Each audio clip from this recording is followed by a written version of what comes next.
Hari ini kita bersuka cita merayakan Paskah, hari kebangkitan Tuhan Yesus dari kematian. Kalau hari Jumat yang lalu, hari yang spesial, hari ini hari yang sangat spesial. Karena kalau hari kematian, semua orang satu hari akan mati. Tapi kalau hari kebangkitan, tidak semua orang bangkit dari kematian dan tidak semua orang mengalaminya. Dan kalau bangkit dari kematian dan tidak mati lagi untuk selama-lamanya, cuma Yesus Kristus yang mengalaminya. Amin. Mari kita berdoa sebelum mendengarkan firman Tuhan. Tuhan Yesus, kami mengucap syukur buat hari Paskah di mana Engkau bangkit dari kematian. Saat ini kami mau mendengarkan firman-Mu, berbicaralah kepada setiap kami karena kami mau mendengarkan firman-Mu. Di dalam nama Tuhan Yesus, haleluya, amin. Mari kita membaca dari 1 Korintus pasal yang ke-15 ayat yang ke-12 sampai 26. Jadi, bila mana kami beritakan bahwa Kristus dibangkitkan dari antara orang mati, bagaimana mungkin ada di antara kamu yang mengatakan bahwa tidak ada kebangkitan orang mati? Kalau tidak ada kebangkitan orang mati, maka Kristus juga tidak dibangkitkan. Tetapi andai kata Kristus tidak dibangkitkan, maka sia-sialah pemberitaan kami dan sia-sialah juga kepercayaan kamu. Lebih daripada itu, kami ternyata berdusta terhadap Allah. Karena tentang Dia kami katakan bahwa Ia telah membangkitkan Kristus, padahal Ia tidak membangkitkannya. Kalau andai kata benar bahwa orang mati tidak dibangkitkan. Sebab jika benar orang mati tidak dibangkitkan, maka Kristus juga tidak dibangkitkan. Dan jika Kristus tidak dibangkitkan, maka sia-sialah kepercayaan kamu dan kamu masih hidup dalam dosamu. Demikianlah binasa juga orang-orang yang mati dalam Kristus.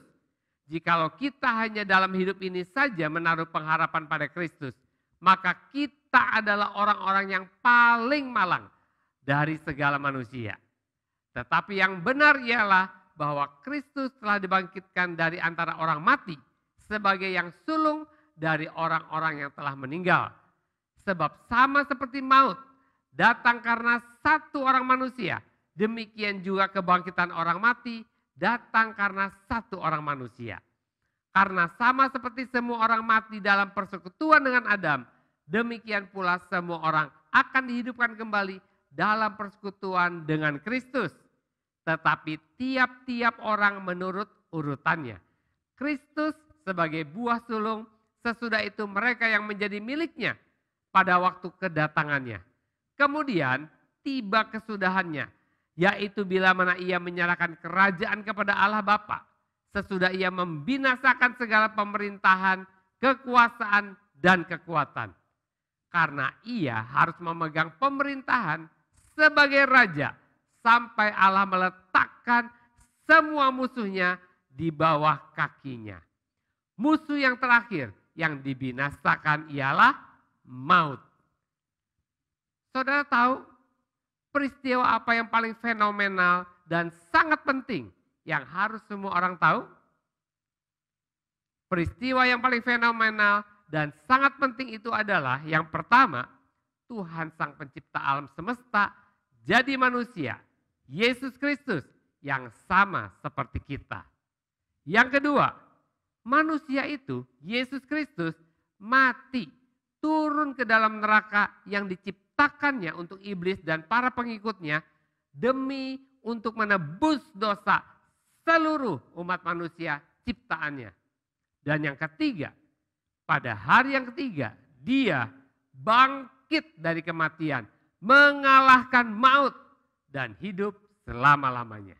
Dan keempat, dia berjanji dia akan datang untuk kedua kalinya untuk menjadi hakim atas dunia ini. 1 Korintus 15 ayat 3 sampai 4 berkata, sebab yang sangat penting telah kusampaikan kepadamu, yaitu apa yang telah kuterima sendiri. Ialah bahwa Kristus telah mati karena dosa-dosa kita sesuai dengan kitab suci, bahwa ia telah dikuburkan dan bahwa ia telah dibangkitkan pada hari yang ketiga sesuai dengan kitab suci. Artinya bukan dongeng atau mitos. Kebangkitan Yesus Kristus adalah pusat iman Kristiani. Tanpa itu kita tidak memiliki pengharapan dalam hidup ini. Juga tidak ada harapan mengenai hidup yang akan datang. Itulah alasan betapa pentingnya mengenali bahwa kepercayaan kita pada kebangkitan Kristus tidak boleh didasarkan pada perasaan agamawi atau rumor yang tidak berdasar. Kepercayaan kita berdasarkan pada fakta sejarah dengan bukti kuat yang mendukung. Rugi banget kalau kepercayaan kita didasari dengan kebohongan, apalagi dongeng. Kematian dan kebangkitan Yesuslah yang membedakan kekristenan dari semua kepercayaan yang ada di dunia. Dan satu-satunya jalan agar manusia memperoleh keselamatan. Dan karena itulah iblis berusaha dengan berbagai macam cara sampai hari ini untuk membuat fakta ini menjadi sebuah cerita dongeng. Kematian dan kebangkitan Kristus merupakan suatu peristiwa yang terjadi di dalam dimensi ruang dan waktu sejarah manusia. Makna kebangkitan berhubungan dengan pembicaraan teologi, tetapi fakta kebangkitan berhubungan dengan sejarah. Fakta bahwa tubuh Yesus tidak berada lagi dalam kubur adalah pembicaraan yang bisa ditentukan dengan bukti sejarah. Karena Kristus merupakan seorang tokoh sejarah, maka kebangkitannya juga harus dapat dijelaskan dari sudut pandang sejarah. Demikian pandangan William Lane Craig, dosen filsafat dan teologi di Biola University California Selatan. Dan berikut ini adalah sejumlah fakta di seputar kebangkitan Kristus yang menurutnya tidak hanya diakui oleh para ahli perjanjian baru yang datang dari tradisi Kristen, melainkan juga mereka yang tidak percaya. Bukti kematian Yesus adalah dari catatan Yusuf dari Arimatea yang merupakan anggota Sanhedrin yang memberikan kuburannya sendiri untuk ditempati oleh Yesus. Dan mempertimbangkan sikap orang Yahudi waktu itu, tidak mungkin mereka membuat cerita bohong atas seorang anggota Dewan Sanhedrin. Yusuf dari Arimatea sendiri tidak mungkin mau menyerahkan kuburannya jika yang mati bukan Yesus sendiri. Bukti kebangkitan Yesus adalah kubur yang kosong. Dari mana kita tahu kubur itu betul-betul kosong? Tuduhan otoritas Yahudi bahwa para murid telah mencuri tubuh Kristus yang tercantum di dalam Matius 28 ayat 15 menunjukkan bahwa kubur itu memang kosong. Kalau tidak kosong, tidak perlu mereka membuat rekayasa bahwa murid-murid mencuri tubuh Yesus. Biarin aja, betul nggak? Bukti lain adalah ketika Paulus mengatakan bahwa Tuhan Yesus menampakkan diri di hadapan 500 orang sekaligus. Di 1 Korintus 15 ayat yang ke-6. Dan sebagian besar orang-orang ini masih hidup waktu Paulus menceritakan hal ini. Kalau itu bukan Yesus, tidak mungkin semua kompak mengakui dan berani mati untuk sebuah kebohongan. Itulah sebabnya Paulus mengatakan di 1 Korintus 15 tadi, berita yang ia sampaikan adalah berita yang sangat penting dan berita ini dia terima sendiri melalui pewahyuan. Dan sama dengan berita yang disampaikan oleh murid-murid Tuhan Yesus yang terdahulu. Berita apa? Berita tentang kematian dan kebangkitan Kristus. Inti kekristenan ada pada dua peristiwa ini. Artinya apa? Artinya kalau Kristus tidak mati dan tidak bangkit, maka percuma kita percaya kepada Dia. Percuma kita beribadah, percuma kita baca Alkitab. Semua yang kita lakukan akan menjadi sia-sia kalau Kristus tidak mati dan tidak bangkit. Dari 1 Korintus 15 ayat yang ke-13 yang kita baca di awal tadi, dikatakan kalau tidak ada kebangkitan orang mati, maka Kristus juga tidak dibangkitkan. Itu sebabnya di dalam pengakuan iman rasuli, salah satunya dikatakan, Aku percaya kebangkitan orang mati.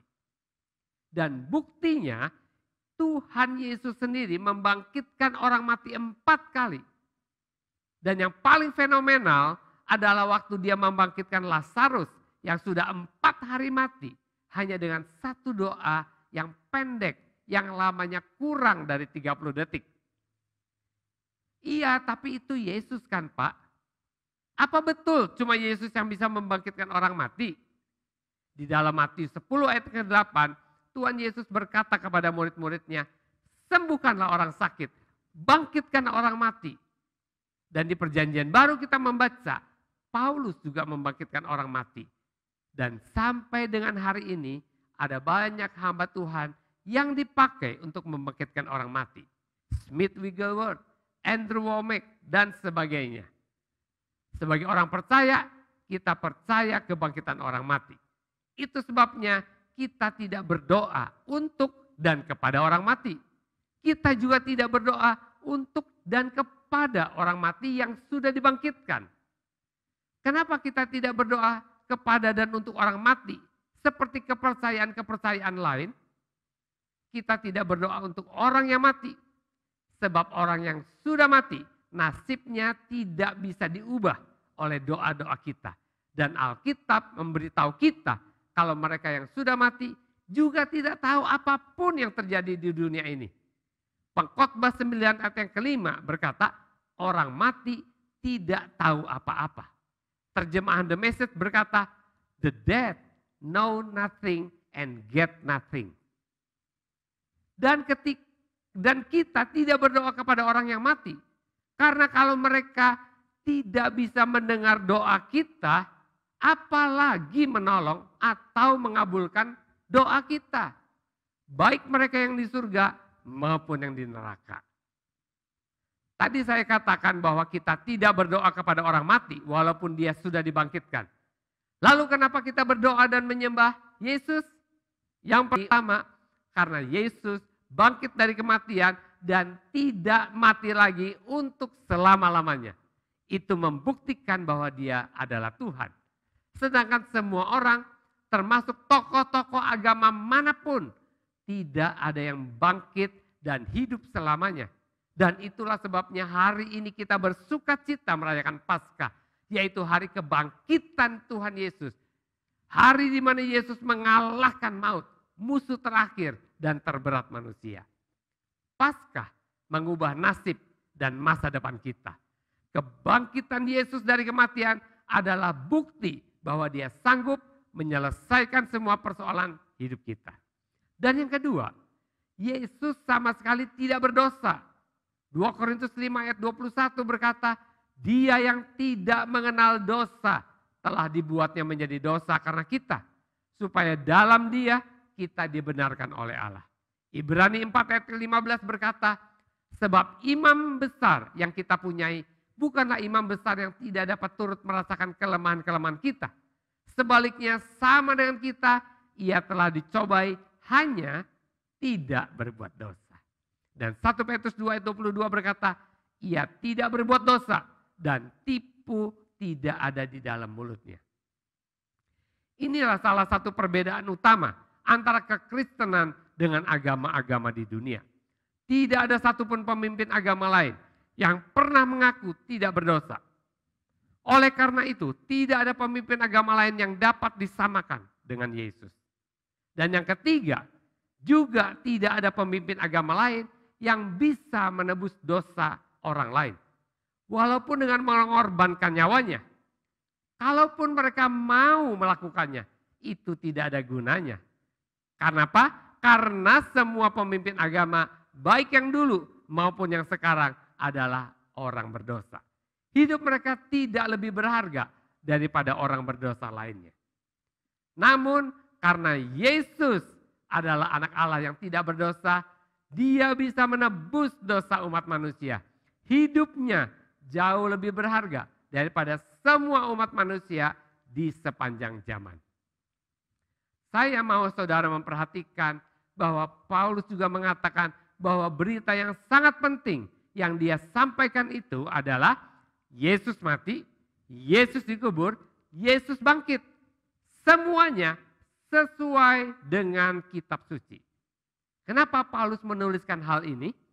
Karena Paulus ingin kita semua yang membaca ayat ini tahu bahwa apa yang disampaikan Paulus sudah dibuatkan secara tertulis di Alkitab.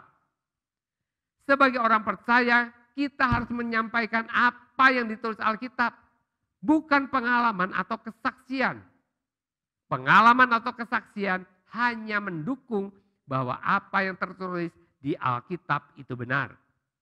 Lalu jika benar Yesus dibangkitkan, apa sih maknanya buat saudara dan saya? Karena murid-murid bertemu sendiri dengan Tuhan Yesus, maka yang pertama, iman mereka bangkit dan mereka menjadi murid-murid yang radikal sekali, berani mati buat Yesus yang mereka percayai.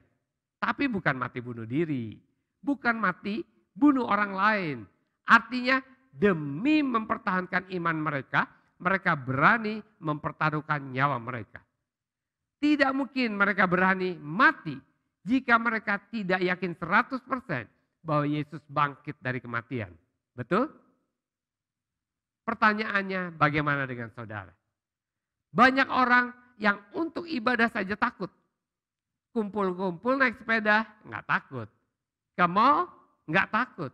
Tapi ke gereja, di mana jelas-jelas Tuhan bilang dia hadir di situ, kita sudah pakai prokes, ruangan sudah disteril, kita tetap alasan takut. Kalau ada orang bilang, hati-hati, jangan mencobai Tuhan, gereja itu ruangan tertutup ber-AC. Saudara langsung percaya, langsung takut, tidak ingat sama sekali tentang janji Tuhan. Tapi kalau baca Alkitab, misalnya Yohanes 11 ayat 25 berkata, akulah kebangkitan dan hidup, barang siapa percaya kepadaku, ia akan hidup walaupun ia sudah mati. Saudara tidak langsung percaya, tapi mempertanyakan hal itu. Itu konteksnya apa dan sebagainya. Betul nggak? Saudaraku, kita tidak mencobai Tuhan, tapi kita percaya kepada Tuhan. Beda tipis. Kita percaya kepada janji-janji Tuhan, kepada firman Tuhan. Murid-murid waktu itu ada dalam situasi yang tidak kondusif.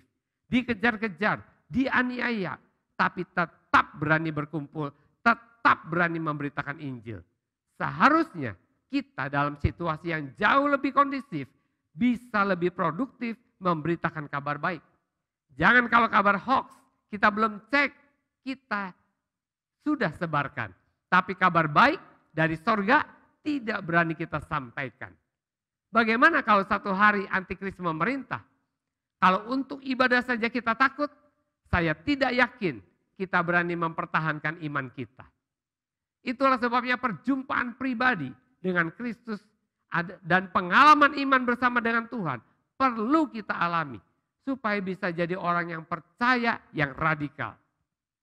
Kita tidak mencobai Tuhan sekali lagi, tapi percaya kepada Tuhan. Itu dua hal yang serupa tapi tak sama. Itu sebabnya kalau kelas DK, saya selalu minta peserta DK membaca sendiri dari Alkitab, bukan mendengar saya membacakannya. Supaya apa? Supaya mereka tidak ragu-ragu dan tidak hanya percaya pada perkataan saya, tetapi percaya karena mereka membacanya sendiri dari Alkitab. Jika saudara bisa mempercayai kebangkitan Tuhan Yesus dari kematian 100%, maka saudara bisa mempercayai semua perkataan Tuhan Yesus 100%. Dan akibatnya saudara tidak akan hidup dalam ketakutan karena percaya kepada semua janji-janji Tuhan. Sama seperti kita tidak pernah meragukan keakuratan kalkulator. Matius 28 ayat yang ke-8 berkata, mereka segera pergi dari kubur itu dengan takut dan dengan sukacita yang besar atau great joy, very happy, dan berlari cepat-cepat untuk memberitakannya kepada murid-murid Yesus. Hal yang sama terjadi ketika Tuhan Yesus tiba-tiba muncul di hadapan mereka semua. Ketika mereka sedang berkumpul dan mendengarkan kesaksian dua orang murid dari Emmaus menceritakan perjumpaan mereka dengan Tuhan Yesus. Di dalam Lukas 24 ayat 41 dikatakan, Dan ketika mereka belum percaya karena girangnya dan masih heran, berkatalah ia, Yesus kepada mereka, adakah padamu makanan di sini? Dalam bahasa Inggris dikatakan, dalam Easy to Read version, the followers were amazed and very very happy. Good News Bible berkata, they still could not believe. They were so full of joy and wonder. Versi The Message berkata, they still couldn't believe what they were seeing. It was too much. It seemed too good to be true. Perjumpaan dengan Yesus selalu mendatangkan sukacita yang luar biasa yang membuat orang rela kehilangan apapun kecuali Yesus. Lihat dan dengarkan kesaksian orang-orang di YouTube. Bagaimana mereka rela kehilangan jabatan, warisan, hak sebagai anak. Karena sukacita mereka berjumpa dengan Tuhan Yesus lebih besar daripada semua yang mereka miliki di agama lamanya. Paulus berkata di dalam Filipi 3 ayat yang ke-8. Malahan segala sesuatu kuanggap rugi karena pengenalan akan Kristus Yesus Tuhanku lebih mulia daripada semuanya. Oleh karena dialah aku telah melepaskan semuanya itu dan menganggapnya sampah supaya aku memperoleh Kristus. Saya berharap kita semua juga mengalami hal yang sama dengan semua murid-murid Tuhan Yesus yang terdahulu. Karena kuasa kebangkitan Kristus yang sama juga ada di dalam kita semua. Amin. Mari kita berdoa. Tuhan Yesus, terima kasih sekali lagi buat kematian dan kebangkitan-Mu di atas kayu salib. Sehingga kami mendapatkan masa depan yang baru, nasib yang baru. Dan kami mendapatkan jaminan akan hidup yang kekal. Aku berdoa buat setiap orang yang menyaksikan program ini Tuhan. Tuhan memberkati mereka. Supaya iman timbul dari pendengaran dan pendengaran akan firman Kristus. Dan semua orang yang mendengarkan program ini, mereka mempunyai hati seperti murid-murid yang radikal, yang berani mati untuk iman mereka. Jauhkan setiap mereka dari rasa takut untuk mengiring Engkau sepanjang umur hidup mereka. Di dalam nama Tuhan Yesus, haleluya, amin. Tuhan Yesus memberkati, kita berjumpa lagi minggu depan.